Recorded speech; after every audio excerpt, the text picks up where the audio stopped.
Decoration आयडियामध्ये आज आपण फक्त पाहणार आहोत आंब्याच्या पानापासून ही पिशवी अगदी करायला सोपी आहे। चला तर त्यासाठी इथे मी आंब्याचं मोठं पान घ्यायचं आणि एक बाजू अशा प्रकारे कट करून घ्यायची।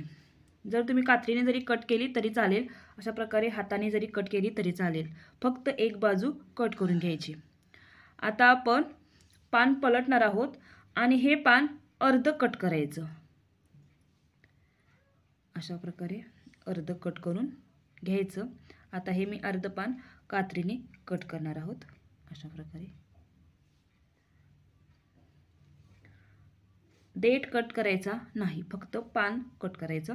आता वरील शेंडा जो आहे तो जरा कठीण आहे, त्यामुळे फक्त वरचा कट करायचा देठ आणि दाखवल्याप्रमाणे हे दुमडून घ्यायचं।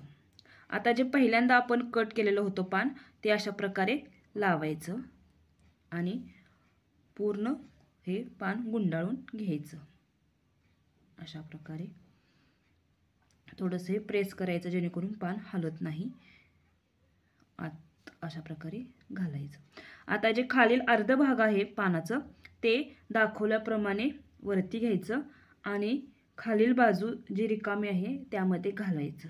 अशा प्रकारे तयार आहे आपली आंब्याच्या पानापासून पिशवी। अगदी काहीही साहित्य लागत नाही, फक्त आंब्याच्या पानापासून बनवलेली ही पिशवी आहे। त्याचप्रमाणे दाखवलेलं आहे खाली तुम्हाला जे सूप आहे त्याचाही व्हिडिओ माझा आहे, फक्त आंब्याच्या पानापासून तेही सूप बनवलेलं आहे। आणि अशाच नवनवीन आयडियासाठी किंवा ही आयडिया जर आवडली असेल तर जुगाड रेसिपीला जरूर सबस्क्राईब करा। अशाच नवनवीन आयडियासाठी आणि रेसिपींसाठी कमेंट करायला विसरू नका, सबस्क्राईब करायला विसरू नका, जरूर करा। धन्यवाद।